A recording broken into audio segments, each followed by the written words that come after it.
Boa tarde, ouvintes da Rádio Antena Zero. Estamos aqui para mais uma segunda-feira e eu não sei como tá aí, mas tá uma friaca ártica nesse estúdio aqui de hoje e olha que nem ar-condicionado temos. Mas no meio desse frio a gente vai tentar trazer algum assunto para aquecer o coração de vocês. Eu estou aqui hoje com um querido amigo, um colega de trabalho, repetindo, semana passada vocês também tiveram uma outra colega de trabalho aqui, que é o Vitor Godoy. O Vitor Godoy, que é historiador, fez mestrado em História e hoje está surfando na onda do YouTube, assim como esse que vos fala. Obrigado, viu, Vitor? De nada, Jonathan. Primeiramente, não é assim que os jovens falam, tá? Então eu acho que você já devia reformular esse vocabulário aí. Dificilmente os jovens vão parar pra ver esse programa. Essa é uma utopia que a gente já tá descartando. Eu sou um jovem senhor, as pessoas vão se acostumar com isso. Vitor, então pro pessoal te conhecer, você é historiador. Aquariano, que é muito importante as pessoas saberem disso. Um historiador aquariano.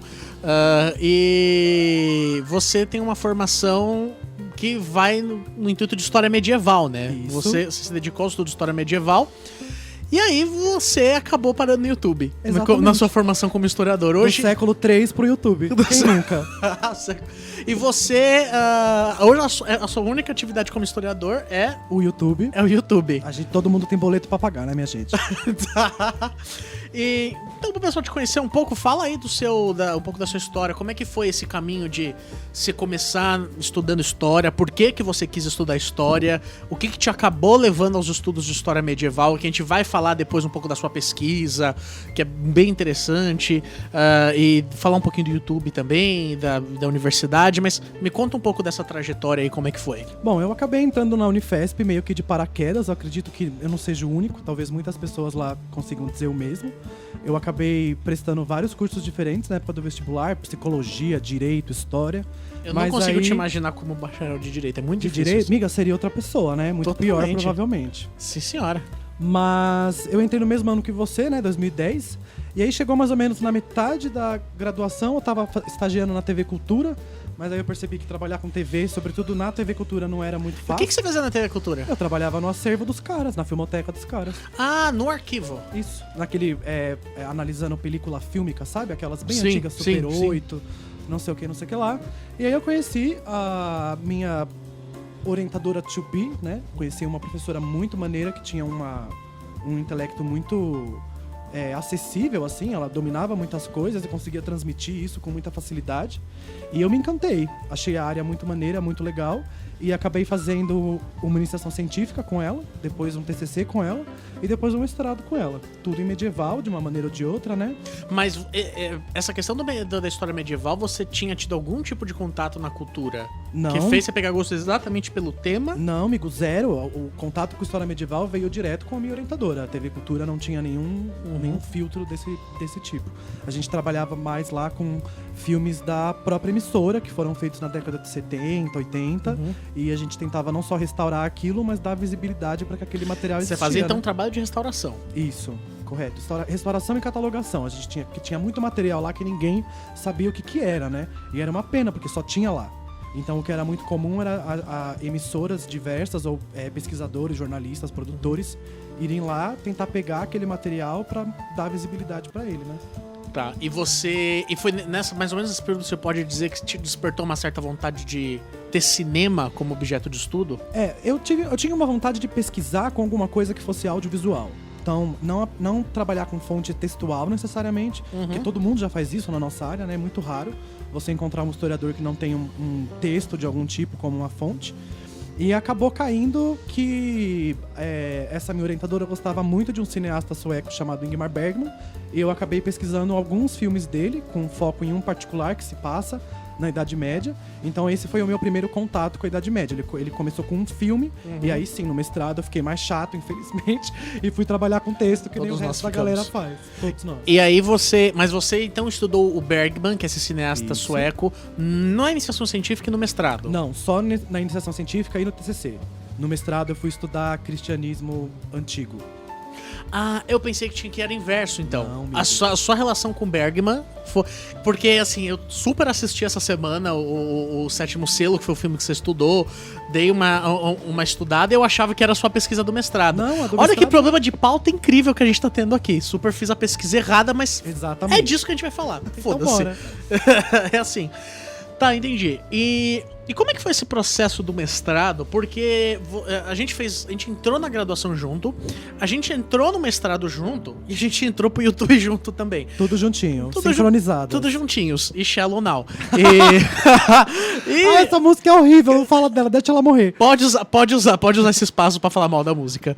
E você teve algum momento, assim, porque o que me parece, pelo que eu sei da sua história, da sua trajetória, é de que existe algum momento que você tem uma certa quebra com a academia e que é um espaço que você talvez não se sinta mais ou produtivo para a sociedade, ou me explica como hoje é a sua relação com a academia e como essa relação também te ajudou a sair dela e ir para um espaço como o YouTube, que ainda existe um certo preconceito com os acadêmicos. Um mestrado costuma durar de 2 a 3 anos, né? E quando você emenda ele direto da graduação, você percebe que você está enfiado dentro da faculdade há cerca de 7, 8 anos já, né? Isso é muito tempo quando você parar para pensar. É mais que um curso de medicina, que já é uma das graduações mais longas e exigentes que a gente encontra por aí. Uhum. Então, o que acabou acontecendo comigo no final do mestrado, eu acho que foi um movimento que aconteceu com vários outros colegas e amigos nossos, que foi você perceber que era uma carreira que, número 1, demora muito para te dar algum tipo de retorno concreto mesmo, né, profissional. E fora isso, é uma carreira que também faz você se sentir impotente perante o mundo e a sociedade, né? Porque você tem que se trancar numa sala, seja o seu quarto, seja uma biblioteca, seja lá o que for, e pesquisar anos e anos alguma coisa que, sobretudo se passa na Idade Média, tem uma distância muito grande das questões políticas, éticas, morais que a gente trabalha hoje em dia, né? Que afetam as pessoas, inclusive nós, hoje em dia. Então foi a junção desses dois fatores, né? Você perceber que você já está quase nos seus 30 anos e você ainda se vê mais como estudante do que como trabalhador. E aí isso tem vários impactos, né? Desde os boletos que você precisa pagar até os sonhos que você quer viver nessa vida.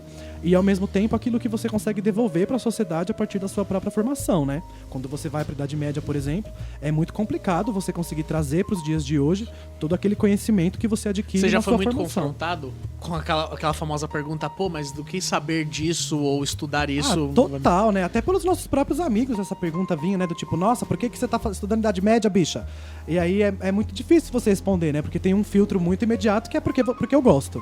Então isso era uma coisa que eu costumava responder com muita frequência. Porque não tem como você fugir muito dessa resposta, porque por mais que você faça aquele exercício retórico de querer mostrar o porquê que tua pesquisa é muito importante, a real é que ela só foi iniciada porque você gostava, e ponto. Mas eu acho que todos nós passamos por isso, né? É muito difícil você encontrar um historiador que estuda alguma coisa que ele detesta, né? A gente encontra às vezes... Ou que ele acha que só estuda porque é importante pra sociedade. Também. Então, você dar esse caráter utilitarista pro conhecimento também é muito complicado, né? Porque você acaba abrindo uma porta que às vezes é difícil de fechar. Então, se você vai estudar alguma coisa pra aplicar ela no mundo ou pra tentar enquadrar o mundo naquilo, você às vezes pode acabar caindo numa puta de uma armadilha, né? A gente sabe disso. Muitas vezes pessoas se formam dentro da área de humanidades e aí vão pro mundo falar bobagem, né? #Fernando Holliday. Então, é muito complicado. Que quase foi nosso colega. Você quer agir no mundo a partir do conhecimento que você adquiriu, mas você adquirir conhecimento só pra agir no mundo também, né? Aquela coisa utilitarista, pragmática, pode levar você a cair numa bela de uma armadilha também, né? Tá, e você acha que foi muito dessa questão que fez você não querer seguir pro doutorado? Eu acho que a minha questão com o doutorado foi mais... porque um doutorado é 5 anos, né, amigo? Se você já tá na universidade há 7, 8, porque você fez uma graduação de 4, 5 e um mestrado de 2, 3... Com greves 1000, né? Exatamente. Todo dia uma greve. Todo dia uma greve nova. Você percebe que você tá no final dos seus 20 anos e você se amarra... É um casamento, né? 5 anos é um relacionamento de muita longa data. Sim. Então você se amarrar a isso, né? Talvez, e aí foi exatamente com esse movimento que eu me confrontei. Será que eu quero passar os próximos 5 anos da minha vida, mais uma vez, estudando alguma coisa sobre Idade Média? Será que não tem coisas que eu quero viver que talvez passar por isso não me permita? E ao mesmo tempo, será que não tem alguma coisa mais utilitarista? Não apenas utilitarista, mas mais utilitarista que eu gostaria de me dedicar agora? Porque essa questão que você levanta, eu entendo, mas ela é uma questão, ela não é uma falsa questão, né? A gente problematiza o caráter utilitarista do conhecimento e da produção acadêmica, mas a gente não pode abrir mão das perguntas que ele faz. Exatamente. Do tipo, pra quê, sabe? Aquela coisa... Eu e a Vanessa, semana passada, a gente conversou muito sobre isso, de como a pesquisa é um mundo solitário. Opa. E aí as perguntas que te levam, o porquê que é solitário? Ninguém se importa com o que você pesquisa. Só você. Só você se importa com o que Às você vezes seu orientador, às vezes. Às vezes você tem a impressão que ele se importa quando ele responde um e-mail. Exatamente. Um e-mail seu, mas assim, é muito solitário. E aí que começa, é solitário, porque ninguém se importa. Por que ninguém se importa? E aí que vem essa questão do utilitarismo. Que talvez se fosse de fato, tivesse uma imagem útil muito mais clara, talvez elas se importassem mais. Total, amigo, mas a gente também tem que lembrar que quanto mais você recua no tempo, mais difícil é você encontrar um caráter útil pra No sua pesquisa, medievo né? é Dificílimo. Se não for pra mostrar pros cristãos só que, Que olha, eles são malucos. vocês estão fazendo uns negócios meio doidos aí. Esquisito, exatamente. Então, eu acredito que é super possível você estar dentro de um mestrado, você estar dentro de um doutorado e você aplicar no mundo, aplicar numa sala de aula, se você já for professor, e continuar levando 2 carreiras, né? Se especializando na academia, mas atuando na sala de aula. Isso é muito possível. Mas é que nem você disse, é um trabalho muito solitário, é um trabalho muito longo e você acaba ficando muito tempo trabalhando sozinho. E às vezes, dependendo da área que você escolheu, como a minha, por exemplo, Idade Média, você percebe que você às vezes está falando para 6 gato pingado que entende aquilo que você está falando e consegue te devolver alguma coisa, né? Putz, você falou exatamente o gancho que eu queria puxar. E até onde isso é culpa do universo acadêmico, da universidade? Pra mim não é tanto uma questão de culpa, é mais uma questão de responsabilidade, né? Então você, quando vai pra Idade Média, você percebe que muitos dos seus colegas são mais velhos, são mais conservadores, eles acham que a academia cumpre completa e totalmente a sua proposta, então eles não veem necessidade nenhuma de nenhum tipo de reformulação desse tipo de área, desse tipo de profissão. Eles se contentam em trocar ideia com outras 6 pessoas espalhadas pelo mundo que conseguem dar algum tipo de devolutiva para eles em relação ao que eles estudam. Muitos são clérigos, muitos são pessoas super religiosas, então o filtro da religião e do conhecimento também se mistura, Muito né? religioso estudando história medieval? Olha, no Brasil não, né, amigo? Porque a gente vive numa sociedade que ela tem um sincretismo religioso enorme. Mas no Brasil não existe muita gente estudando história medieval, Amigo, ponto. existe. Se você vai pro Centro-Oeste, é um polo de medieval fortíssimo que Isso é uma coisa lá. que eu nunca imaginei saber, que Goiás era um polo Goiás de historiadores do Goiás medievo. Acredite nisso, Goiás é um polo de medievalismo no Brasil. Então, de lá sai muito cantor sertanejo e E historiador medieval, exatamente. medieval. Que rolê Que louco. mashup, né? que turnover mashup. que incrível. E como foi pra você ir pro YouTube? E, assim, receber o convite, porque, assim, pra quem não sabe, é o mesmo caso da entrevista da semana passada. Eu e o Vitor, a gente faz parte de um canal que é o História Barilanches. Eu não aguento mais olhar pra cara do Jonathan, gente. E a Eu gente- preciso de uma folga desse menino. A gente se vê mais agora do que a gente se via na época da graduação e do mestrado, que a gente tá sempre gravando junto. E como é que foi entrar nesse mundo e fazer um outro tipo, porque é completamente diferente. Completamente. É uma produção histórica que a gente faz lá, mas para um público que muitos deles nunca pisaram numa universidade. Seja por uma questão de são pessoas mais de idade que não tiveram essa oportunidade, seja porque são adolescentes que ainda vão chegar lá. Ah, amigo, é completamente diferente, né? A gente sabe que muito do conhecimento que a gente aprende na faculdade, se a gente for repassar ele numa sala de aula, por exemplo, ele tem que vir travestido com uma forma completamente diferente, né? A gente não pode chegar lá na sala de aula para uma galera de 13, 14 anos e reproduzir o conhecimento que a gente tem da forma como a gente adquiriu Você ele. nunca deu aula, nunca entrou em sala de Não, aula. apenas na licenciatura fazendo os estágios, né? Uhum. E ali eu já tive um choque de realidade enorme. Você tem que ter um cuidado muito grande com a linguagem que você usa. Ela não pode ser de maneira nenhuma rebuscada. Você tem que ser uma pessoa mais descontraída. Agora, você ir pro YouTube, você não tem diretamente ninguém falando ou ouvindo você, né? É você falando com uma câmera. Então, Sim. se você bem se lembra dos nossos 2, 3 primeiros vídeos, é muito difícil você conseguir ser solto, ser espontâneo, ser mais descontraído quando você tá interagindo diretamente com um troço que às vezes deixa você tão nervoso que faz você até esquecer o que você tinha que falar, né? Até pro ouvinte saber, o Vitor, quando a gente indicou ele pra mim, faltava uma pessoa pra fechar, né? O grupo de apresentadores. Pensou, nossa, o Vitor é uma pessoa super solta. Linda, bonita, cheirosa. Eu vou fechar no adjetivo solto.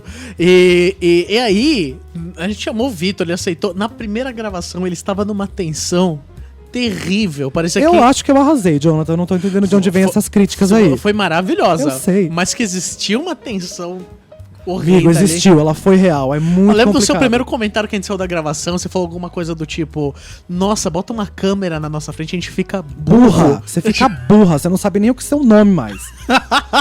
Hoje você já tá se dando melhor com a câmera. Já, hoje sim, né? A gente já gravou o quê? Uns 20 vídeos? Uns 20 então, vídeos. Hoje é mais tranquilo. Mesmo porque a gente só tá lá com as amigas, né? É. Então chega uma hora que você até esquece que tem uma câmera lá depois você de um aproveita tempo. hoje pra falar palavrão, porque não tem censura na rádio. Gente, eu sou tão censurado nesse canal do YouTube. Mas, Toda meu vez que eu Deus falo do um céu, palavrão é um que pi. a editora, a Marina, que é a nossa diretora que faz edição, o que ela tem problema de conseguir editar Ela os tem. vídeos com... Ela tem. Amigo, ser boca suja é uma arte, né? Você podia começar, nos textos acadêmicos, nos seus artigos, livros, você pode começar a botar Eu palavrão. acho justo. Eu Será acho que as revistas vão aceitar os Eu acho que é artigos? uma quebra de norma que tá na hora de A acontecer. gente pode tentar. Você sabe que na minha dissertação, acho que existe a palavra bunda lá. Por quê? Porque é a tradução literal de uma frase de um jogador de futebol, alguma coisa do tipo, e que eu vou deixar como ele falou. Ele falou bunda. Eu deixei bunda. Não houve nenhum comentário me censurando na A banca não te defesa. censurou? Nem um pouco, foi tudo tranquilo. Vitor, agora a gente vai falar um pouco mais específico de um assunto que eu gosto bastante, que você me fez, basicamente, diretor, assim, completamente... Muito natural. Aí ele falou, o diretor, enquanto a gente tá fazendo o programa, o diretor, ele tá tricotando, ele tira a Ele fez um suéter já aqui. Isso tá incrível. Mas assim, de um assunto que eu gosto bastante, que é cinema. Eu nunca estudei muito quer dizer, já estudei uma parte específica do cinema africano, né? Até agora eu e o Marcos, que é um historiador amigo nosso, a gente deve apresentar um mini curso sobre que cinema legal, amigo. africano. Onde? Na Unifesp, na Semana de História. Mas assim, eu conheço muito pouco fora dali.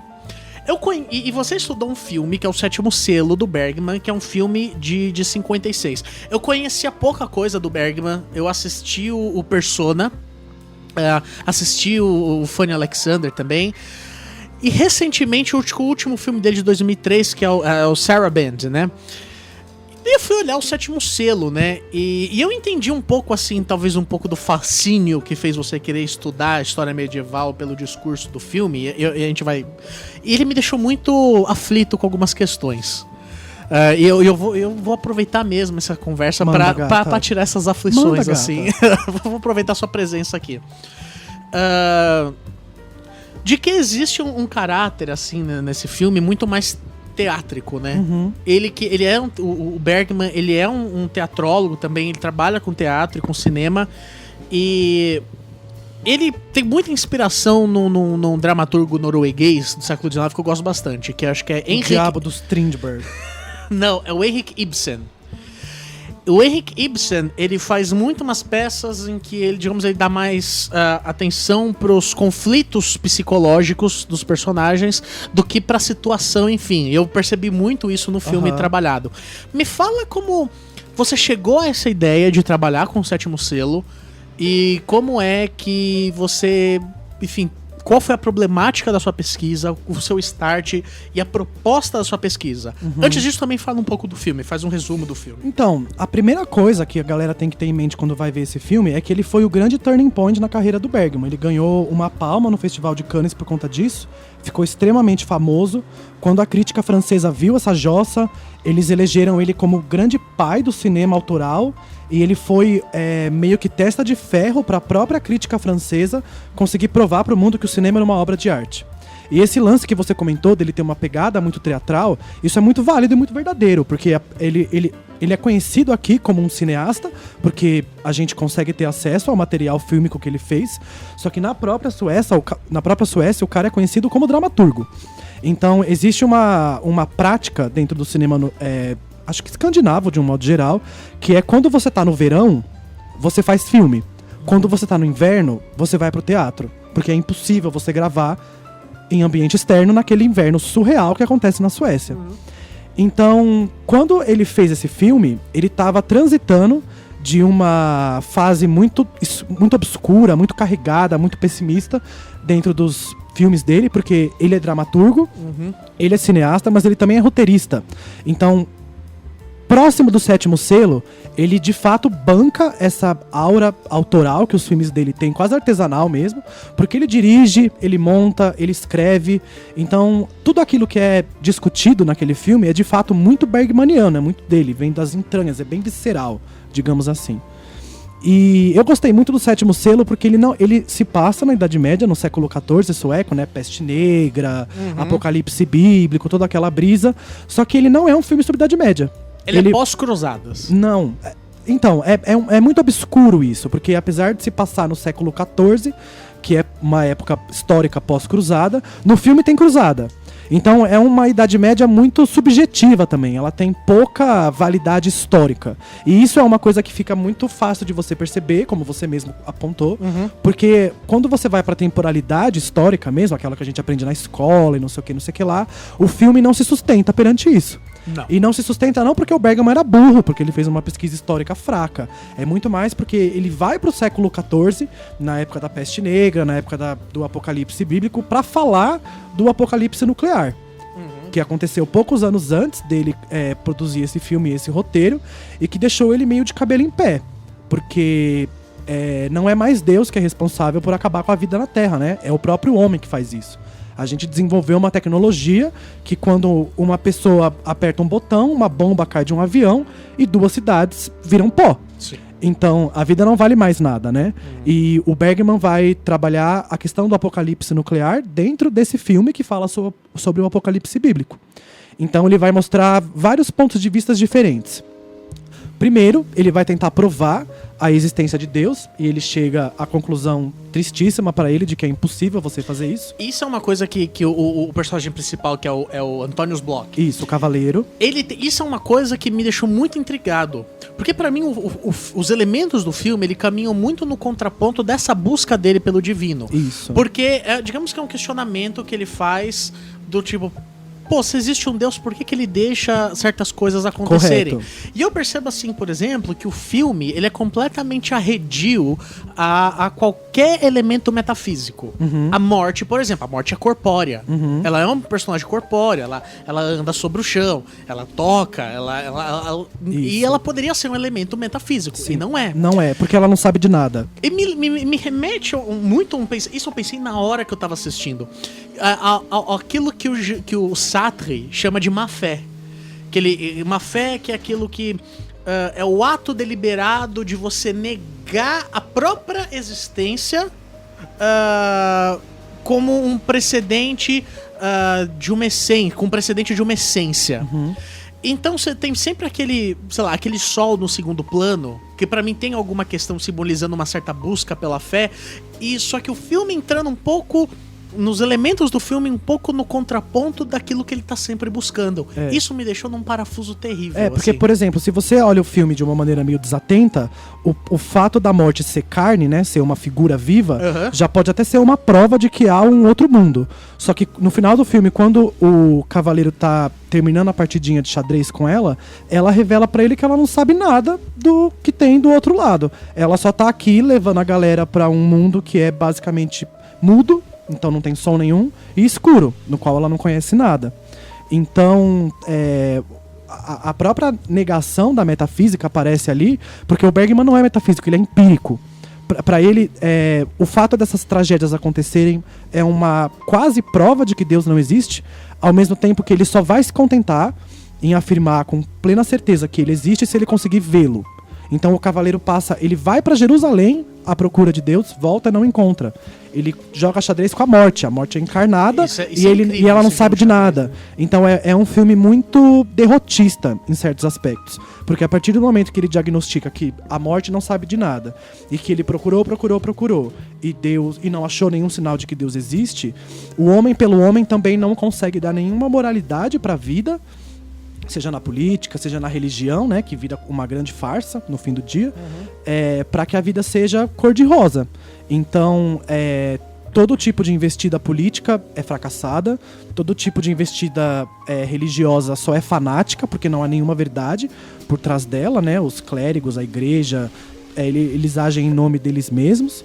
Tanto que tem até aquela figura do clérigo que rouba os mortos. Sim, e sim. tenta estuprar uma moça enquanto o filme acontece. É pego pelo cavaleiro, pelo escudeiro, aliás, que é ateu. Então você tem um escudeiro, vira e mexe, ateu, fazendo bem. E você tem vários clérigos apenas disseminando o mal, o fanatismo, etc, etc. E a única saída que o Bergman encontra para conseguir viver num mundo onde ele não consegue provar que Deus existe e que o homem se revela fraco demais para ser senhor de si mesmo é o amor.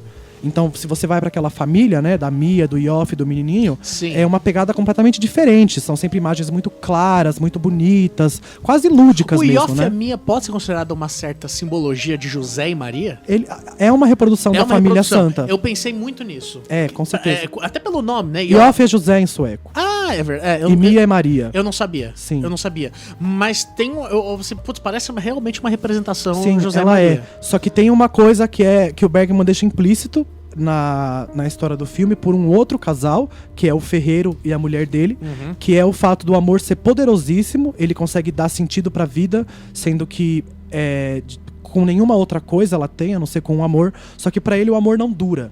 Então, eventualmente, todo aquele sentido que a sua vida tem, porque você se apaixonou, tem uma pessoa do seu lado, etc., aquilo eventualmente vai embora, porque nenhum amor é eterno, nem o homem é, né?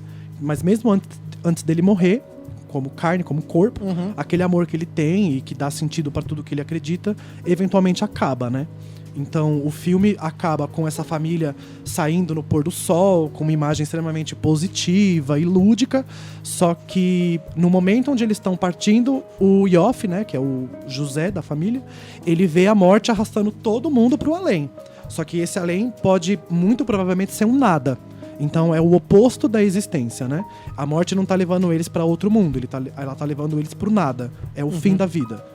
Então isso é muito interessante de ver no filme. Eu quero te fazer uma pergunta numa dupla perspectiva, porque assim, eu não li a sua dissertação no final do mestrado. Traíra. Até como uma forma de protesto de que você precisa dar uma ajeitada e publicar aquilo como livro. Aquilo tá publicado no artigo, linda. Você não leu porque você não quis. Tem que virar livro. Tem que virar livro, vender e você fica rica. E eu quero entender assim, esse lance da busca pelo divino, eu queria entender pra você qual é essa linha tênue em você enxergar busca pelo divino como uma problemática, uma questão que ele levanta no filme. E em que ponto você pode falar que o que ele levanta no filme também pode ser considerado uma busca pelo o divino no medievo? Na história medieval, extremamente cristã. Você tem o cristianismo polarizado naquelas lutas políticas e tal. Se isso é uma questão que se levanta dos próprios cristãos do medievo, de que existe uma certa busca pelo divino e que às vezes ela é frustrada, ou se o filme se apoia em elementos do medievo para levantar uma questão que morre nele mesmo. Então, ele vai pro medievo porque se Deus tá em algum lugar, é na Idade Média que ele tá. Porque a igreja mandava em praticamente tudo e todos, lógico. Ela não consegue controlar o comportamento das pessoas, ela não consegue fazer com que as pessoas abandonem práticas pagãs, por exemplo, da maneira como ela queria. Isso é uma coisa que na historiografia a gente estuda muito, como que existem várias persistências pagãs por volta de toda a Idade Média. A gente tem que lembrar que tem 1000 anos essa jossa, né? Sei. Então isso também tem que ser levado em conta. Mas ele vai pro medievo porque supostamente é um lugar onde Deus tá em tudo quanto é canto, mas ele não encontra Deus em lugar nenhum. Então essa é a provocação que o filme te faz. Ele vai para um período extremamente tomado pela religiosidade, ao ponto de ele considerar aquelas pessoas quase como que fanáticas, né? Aquele pessoal se flagelando, se machucando em nome de Deus para pedir perdão pelos seus pecados, porque o mundo estava prestes a acabar, porque a peste estava lá, a fome estava lá, a morte estava lá, né? Os 4 cavaleiros do Apocalipse estão colocados. A morte até aparece como personagem, aliás, né? Ele vai pra lá pra tentar encontrar Deus, e se nem na Idade Média Deus existe, é porque ele não existe mesmo. Se lá a gente não consegue encontrar, é porque ele é uma grande farsa. Ele vem de uma educação luterana extremamente forte. Aqui no Brasil pode ser um pouco difícil pra gente ter muito claro qual é a diferença de um luterano para um católico, por exemplo. Só que a imagem que o luterano cultua não é a de Jesus Cristo Redentor, após a ressurreição, ascendendo aos céus e etc. É a do Jesus crucificado. Então, é uma religião onde as pessoas estão o tempo todo duvidando de que elas já foram perdoadas, E o que é muito diferente do catolicismo, que é uma religião que defende que você vai ser perdoado independentemente do que você fizer, se você de fato pedir perdão e aquele pedido for genuíno, né? É um Deus que perdoa, o Deus católico. Enquanto que o Deus luterano é alguém que você tem sempre que estar contentando, se prostrando perante a cruz, se flagelando, fazendo algum tipo de penitência, algum tipo de sacrifício para que ele leve em conta isso e dê o seu perdão. O que dá pra dizer que no filme existia uma certa purificação do espírito por meio do flagelo. E é nessa purificação, por meio do flagelo, que de certa forma os personagens eles encontram um amparo de Deus. Isso, só que é muito engraçado porque existe uma cena que é chave pra mostrar como que a religião, se Deus não existe, a religião é uma farsa. Esse é o ponto do Bergman. Naquela cena em que as pessoas estão se flagelando com chicote, numa procissão extremamente surtada, né? Elas gritam o tempo inteiro. Essas mesmas pessoas que estão pedindo perdão pra Deus, na cena seguinte estão na taverna, bebendo que nem umas malucas, comendo que nem umas malucas, o pecado da gula, vários pecados sendo reencenados pelas mesmas pessoas, e elas começam a violentamente ridicularizar o Ioffe, que é uma espécie de reencarnação da família santa, né? Então, a mesma pessoa que pede perdão ao meio-dia, às 6 da tarde, tá fazendo exatamente o oposto daquilo que ela deveria estar fazendo, se ela de fato quer ser perdoada, né? Então o Bergman também vai mostrar como que muitas pessoas usam a religião para se colocar num papel social que no fim do dia ela não banca, né? Então isso também é interessante. Você utilizou, isso é muito complicado, né? Mas você utilizou alguma fonte de pesquisa datada da Idade Média, ou ainda da Idade Moderna, ou o seu documento foi o filme, única e exclusivamente? Eu tive vários documentos. O Bergman foi uma pessoa que não apenas encenou muita coisa no teatro, dirigiu muita coisa no cinema, mas ele escreveu muito sobre isso que ele encenou e dirigiu. Ele era muito controlador, digamos assim. Ele tem 2 autobiografias, uma só sobre os filmes que ele fez, mostrando como que ele também foi moldado pelo conteúdo que ele dirigiu, né? Então ele molda aquele conteúdo, mas aquele conteúdo molda ele. É uma relação muito simbiótica. E ele se apoiou em vários documentos medievais para conseguir reconstituir aquele passado que ele estava usando para falar do tempo dele, né? Então ele não tirou a Idade Média de, sei lá, do Game of Thrones, digamos assim. Ele fez uma pesquisa histórica, então ele usou músicas daquele período, ele usou pinturas daquele período, ele usou até textos daquele período, né, bíblicos em sua maioria, para falar sobre aquela galera e sobre aquele tempo. Só que a minha pesquisa não era tanto interessada em mostrar no que o Bergman acertou ou errou dessa reconstituição histórica, mas muito mais o porquê que ele reconstituiu daquele jeito para falar sobre o próprio tempo dele e nas questões do tempo dele, né? Como homem luterano que não acredita mais em Deus. Então, uma pessoa que teve uma infância completamente rígida, porque o pai dele era praticamente um maluco. É que nem o seu pai ser um pastor evangélico que não permite que você fuja em absolutamente nada dos mandamentos da Bíblia neopentecostal, digamos assim. Era basicamente essa a infância dele. Entendi. Apanhava pra cacete, ouvia pra cacete, não podia responder nunca, detestava o pai. Então, quando ele se rebela contra a criação dele, ele também se rebela contra a religião. E é daí que vem a força e a revolta dele em relação a Deus. Porque muitas coisas foram feitas, não só com ele, mas com as pessoas, de um modo geral, em nome de um Deus que ele não acredita que exista. Então é muito triste nesse sentido, né? Porque ele olha pra infância durante muito tempo. Na velhice, não. A gente tava até comentando, né, sobre aquele outro filme dele, de quando ele é mais velho, Fanny Alexander. E aí já é uma visão muito lúdica dele da infância, mas ele também já é velho. Tô fazendo o Temer aqui, gente. Alguém tem uma balinha? Ele já é velho nessa época. Então ele olha pra infância com outro olhar. É com a infância daquela pessoa que quer que a infância volte, porque é a velhice que já veio, né? A gente tava falando bastante dessa questão de representação, né? E o cinema, que você usa o cinema pra estudar o medievo. Mas eu preciso te fazer essa pergunta. Manda, gata. Assim, durante o tempo você vê que o cinema, ele se propõe a fazer muita simbologia de personagens históricos do medievo. Principalmente as representações arturianas, né? O Excalibur. E teve um grande sucesso, super blockbuster, de uma série que acabou com recordes de audiência, que foi Game of Thrones. E que você... Adoro! Você adora. E claro que, assim, quando você para pra assistir, você não fica... Assim, as pessoas precisam parar de achar que historiador fica problematizando tudo. Assim, realmente a gente só quer sentar no negócio, é meio idiota. E ver uns dragão, sabe? Exatamente. Agora, como é que você pensa a representatividade dá pra pensar a representatividade de medievo em Game of Thrones, por mais fantasioso que seja, por mais lúdico que seja? Amigo, você já assistiu O Nome da Rosa? Assisti O Nome da Rosa. Você sabe de quem é? Humberto Eco. Humberto Eco, sim. Ele é um historiador também, né? Ele é um literato, mas ele também é um historiador. E ele tem um texto, ele é bem curtinho, você consegue achar na internet, tenho certeza, eu incentivando pirataria na internet, enfim. Mas você acha, se você procurar, chamado 10 Formas de Sonhar a Idade Média. E pra mim, Game of Thrones fez muito sucesso porque ele agrega em um mesmo troço, em um mesmo produto, seja o livro, seja a série, essas 10 formas de você sonhar a Idade Média. Então você tem a Idade Média lúdica, você tem a Idade Média apocalíptica, você tem a Idade Média dos dragões, você tem várias, tem até zumbi naquela Idade Média. Então é óbvio que o cara ia fazer muito sucesso, porque a partir do momento que a HBO, que é um senhor canal, uma senhora emissora, pegou aquilo, investiu naquilo e fez uma adaptação fiel, com todos esses elementos congregados ali dentro, a galera pirou. Porque, sabe o Zygmunt Bauman? O cara do Amor Líquido, Pós-Modernidade, ele tem um texto que eu acho que foi publicado depois que ele morreu, aliás, mostrando que hoje em dia as pessoas estão com uma dificuldade imensa de pensar no futuro.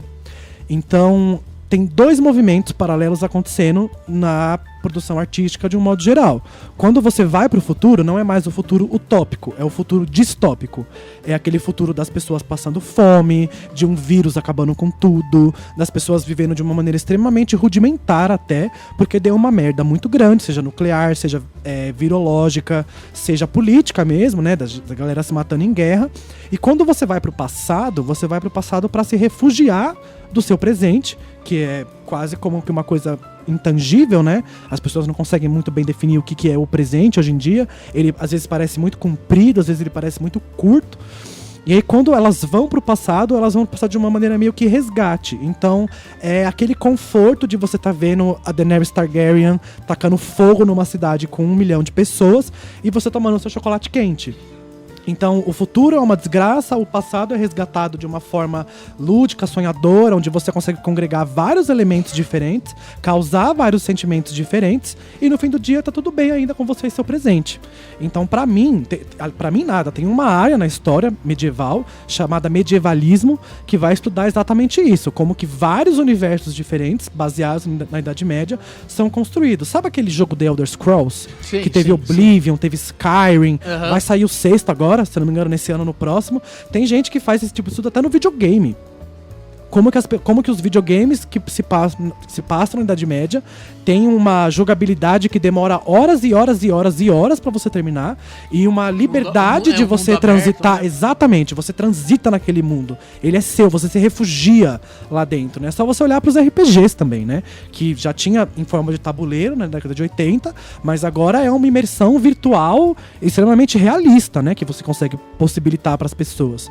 Então isso tem um apelo, né? Uma fantasia, enfeitiça quase a galera, né? Ao ponto de você ficar até com dificuldade de sair dali, né? Tem uma galera que se perde nesses jogos e nunca mais sai. Então é real, assim, ó. O apelo do medieval, ele é muito forte hoje em dia, até por essa dificuldade das pessoas lidarem com a sua própria vida, seja ela agora no presente ou projetada num futuro que elas acham que vai ser sombrio, né? É muito difícil você parar alguém no mundo, qualquer lugar do mundo, na rua, e a pessoa te dizer que ela acha que o nosso futuro vai ser uma puta de uma maravilha, né? Tem a galera que acha que não existe aquecimento global, que o Bolsonaro não é corrupto, essas coisas todas, né? Essas fantasias aí que a galera acredita, mas é difícil, né? As pessoas olham com um certo pessimismo pro futuro hoje em dia.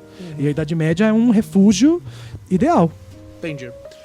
Mudando completamente de assunto agora, bom, acho que se você tava um pouco de bode, né, de continuar com a vida acadêmica da pesquisa, eu acho não que é bode, amigo, é conta pra pagar.